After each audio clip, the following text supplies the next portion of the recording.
அனைவருக்கும் வணக்கம். தொடர்ந்து ஆதரவளித்து வர்ற அனைத்து அன்பு உள்ளங்களுக்கும் மிக்க நன்றி. நாங்க தொடர்ந்து செய்திகள உங்களுக்கு அன்றாடம் நடக்கக்கூடிய செய்திகள உங்கள்ட்ட பகிர்ந்து கொண்டு வருகிறோம். உங்களுடைய ஆதரவுக்கு மிக்க மகிழ்ச்சி.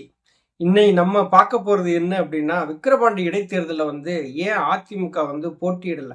எடப்பாடி பழனிசாமிக்கும், சி.வி. சண்முகத்துக்கும் அப்படி என்னதான் இங்க சண்டை நடக்குது அப்படிங்கிறத தான் நம்ம பார்க்க போறோம். நாம விசாரித்த அளவுல அங்கே தெரிந்த தகவலை வச்சு தான் நம்ம அவங்கள்ட்ட சொல்றோம். சி.வி. சண்முகத்துக்கும் எடப்பாடி பழனிசாமிக்கும் நாளடைவில் சண்டை நடக்கிறது நல்லாவே தெரியுது. ஆனா வெளியில நமக்கு தெரியல. வெளியில 2 பேரும் பிரிஞ்சு வந்தா தானே தெரியும். ஒரு சண்டைன்னு நடந்ததுன்னா 2 பேரும் பிரிஞ்சு பிரஸ் மீட் கொடுத்தா தான் தெரியும். இல்லைன்னா அது வரையிலும் கமுக்கமா அங்கேயே தான் இருக்குது. விக்கிரவாண்டி இடைத்தேர்தலில் நம்ம எப்படியும் போட்டியிடணும்னு சொல்லிட்டு சி.வி. சண்முகத்தோட ஆசையா இருந்ததாம். ஆனா எடப்பாடி பழனிசாமி அதை நிராகரிச்சிட்டாராமா. எதனால நிராகரிச்சாரு அப்படின்னு சொல்ல போனா, சி.வி. சண்முகம் எடப்பாடி பழனிசாமி செய்யக்கூடிய எல்லா செயல்களுக்குமே உடந்தையா இருந்தவர். எடப்பாடி பழனிசாமிக்கு ஒரு வலதுகரமாகவும் இருந்து செயல்பட்டவர். அவர் மிகப்பெரிய அளவுல வளர்ச்சி அடைந்திடக்கூடாதுங்கிறதுல எடப்பாடி பழனிசாமி ரொம்ப கவனமா செயல்படுகிறார். தன்னை மீறி யாரும் மேல வந்துடக்கூடாது. எடப்பாடி பழனிசாமி பொறுத்தவரை பார்த்தீங்கன்னா, தன்னை ஒரு பெரிய ஆளா நினைச்சுக்கிறணும் எல்லாரும். நம்மள்ட்ட எல்லாம் அறிவுரைகள் கேட்கணும் அப்படின்னு சொல்லி எடப்பாடி தன்னைத்தானே நினைச்சுக்கிறாரு. அப்படி யாரும் எடப்பாடி பழனிசாமிகிட்ட அறிவுரை கேட்கிற மாதிரியும் தெரியல. சி.வி. சண்முகம் விழுப்புரத்தினுடைய மாவட்ட செயலாளராக இருக்கார். அவர் மாவட்டத்திலாம் விக்கிரவாண்டி தொகுதி வருது. அதில் இப்போ இடைத்தேர்தல் நடக்குது. நடந்து முடிந்த பாராளுமன்ற தேர்தலில் பார்த்தீங்கன்னா, திமுக கூட்டணிக்கும் அதிமுக கூட்டணிக்குமான அந்த வாக்கு வித்தியாசம் அந்த விக்கிரவாண்டி தொகுதியை பொறுத்தளவில் 6800 சில்லற வாக்கு வித்தியாசம் தான் இருக்குது. முதல் இடத்துல திமுக, 2வது இடத்துல அதிமுக இருக்கு. 3வது இடத்துல தான் தேசிய ஜனநாயக கூட்டணி இருந்தது. அந்த தொகுதியை பொறுத்தளவில் 2வது இடத்துல வலுவா இருக்கிறது அதிமுக.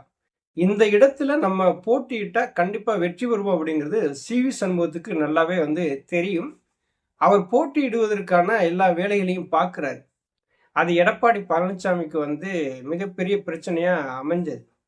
இவர் விக்கிரவாண்டி இடைத்தேர்தலில் இவர் மாவட்டத்துக்கு உட்பட்ட அந்த எல்லை தொகுதியில ஜெயிச்சிட்டாரு அப்படின்னா அவருடைய பலம் அங்கே அதிகரிச்சிடும். அதற்காக அவர் அதை விக்கிரவாண்டி தொகுதியில போட்டியிட வேணாம் அப்படின்னு சொல்லி எடப்பாடி பழனிசாமி முடிவு செய்கிறார். இதுதான் அங்கே பிரச்சனையே ஆரம்பிக்குது. அப்போ சி.வி. சண்முகம் என்ன நினைக்கிறாரு? தான் வளர்ந்து விடக்கூடாதுன்னு சொல்லிட்டு எடப்பாடி பழனிசாமி நினைக்கிறாரு. அப்போ நம்ம எப்படி இந்த கட்சியில இணைந்து செயல்படுகிறது அப்படிங்கிறது அவருடைய மனதில் மிகப்பெரிய எண்ணமா இருக்குது. எடப்பாடி பழனிசாமி என்ன நினைக்கிறாரு அப்படின்னா, ஏற்கனவே நம்ம கொங்கு பகுதியும் சொன்னோம், ஈரோடு கிழக்கு இடைத்தேர்தல் நடந்தது. அதுல நம்ம மிகப்பெரிய தோல்வியை சந்திச்சோம். வரலாறு காணாத அளவுக்கு 64,000 வாக்கு வித்தியாசத்துல மிகப்பெரிய தோல்வியை சந்திச்சோம். இங்க விக்கிரவாண்டியில சி.வி. சண்முகம் இருக்கிற ஏரியாவில் அவர் ஜெயிச்சிட்டாருன்னா மிகப்பெரிய ஆளுமையா வந்துருவாரு. நம்ம பேச்சை கேட்க மாட்டாரு. உன் தொகுதியில நீ தோத்து போயிட்ட, என் தொகுதியில நான் ஜெயிச்சிட்டேன் அப்படின்னு சொல்லி மார்தட்டி சொல்லுவாரு. உங்க உங்க கொங்கு மண்டலம்ங்கிற அந்த தொகுதியிலேயே இடைத்தேர்தல உன்னால ஜெயிக்க முடியல, நான் ஜெயிச்சிட்டேன் பாத்தியா அப்படின்னு சொல்லி சி.வி. சண்முகம் தம்பட்டம் போடுவாரு. அப்ப இதையெல்லாம் கண்ட்ரோல் பண்ணணும், இதையெல்லாம் அடக்கணும் அப்படின்னா சி.வி. சண்முகத்தை அடக்கி வைக்கணுங்கிறதுக்காகவே விக்கிரவாண்டி இடைத்தேர்தலை புறக்கணிச்சிருக்காரு எடப்பாடி பழனிசாமி. இருவருக்குமான சண்டை இப்படியே தான் ஓடிக்கிட்டு இருக்கு. இந்த சண்டை நமக்கு வெளிப்படையா எப்படி தெரியுது அப்படின்னா, கள்ளக்குறிச்சியில அந்த கள்ளச்சாராயத்துல குடிச்சு இப்போ 60க்கும் மேற்பட்டோர் இறந்தாங்க இல்லையா, அவங்களுக்கு சிபிஐ விசாரணை வைக்கணும் அப்படின்னு சொல்லி ஆளுநர்கிட்ட போய் சந்திச்சு எடப்பாடி பழனிசாமி அவர் சகாக்கள் எல்லாமே இது மனு ஒன்று கொடுத்துருக்குறாங்க ஆளுநர் ரவி அவர்கள்ட்ட. அப்போ பார்த்தீங்கன்னா எல்லாமே கருப்பு உடை அணிந்து போயிருக்கிறாங்க. ஆனால் சி.வி. சண்முகம் மட்டுமே ஒயிட் அண்ட் ஒயிட்ல தான் போயிருக்காரு. வெள்ளை வெட்டி வெள்ளை சட்டையில போயிருக்காரு. யாரும் எதுவும் சொல்லிடக்கூடாது இல்லையா, அதனால தான் சி.வி. சண்முகம் என்ன பண்ணியிருக்காரு, அவர் அந்த பாக்கெட்டில் சட்டை பாக்கெட்டில் ஒரு கருப்பு துணியை பேஜ் மாதிரி அணிஞ்சிட்டு போயிருந்திருக்காரு. இவருடைய பிரச்சனை மூடு பனி மாதிரி உள்ளேயே நடந்துக்கிட்டு இருக்கு. என்னைக்கு வெடிச்சு வெளியில வருதுன்னு தெரியல. ஆனால் சி.வி. சண்முகத்துக்கு எடப்பாடி பழனிசாமியில மிகப்பெரிய கோபம் இருக்கிறதா தான் எல்லாருமே வந்து பேசிக்கிறாங்க. விக்கிரவாண்டி இடைத்தேர்தல் வந்து அதிமுக புறக்கணிச்சதுக்கு மிக முக்கியமான காரணமா நம்ம பார்க்கக்கூடியது என்ன அப்படின்னா, சிவி சண்முகம் அந்த ஏரியாவுல வந்து மிகப்பெரிய ஆளுமையா வளர்ந்துறக்கூடாது. நம்மை விட பெரிய ஆள் ஆயிட்டோம்னா, நமக்கான மரியாதை கிடைக்காது. கட்சியில எவனும் நம்மள மதிக்க மாட்டான். இப்ப யாரும் மதிக்கிறது இல்ல. இருந்தாலும் நம்மள மதிக்க மாட்டான் அப்படின்னு சொல்லி எடப்பாடி பழனிசாமி அந்த விக்கிரவாண்டி இடைத்தேர்தலையே வந்து புறக்கணிக்கிறார். அதிமுக 2வது இடத்துல இருக்கிறது.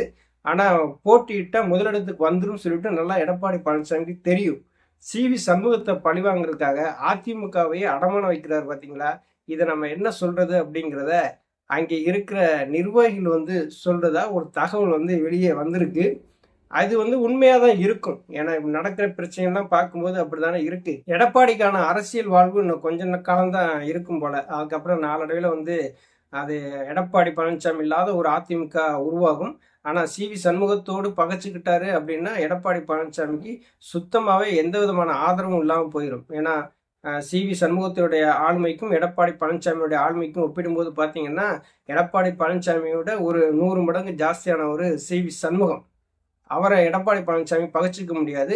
மறைமுகமா வந்து விக்கிரவாண்டி இடைத்தேர்தல வந்து சிவி சண்முகம் முன்னேறக்கூடாதுங்கிறதுக்காக புறக்கணிச்சிருக்காரு அப்படிங்கிறது மாதிரி தான் இங்க வந்து செய்திகள்லாம் வந்து வெளியில வருகிறது.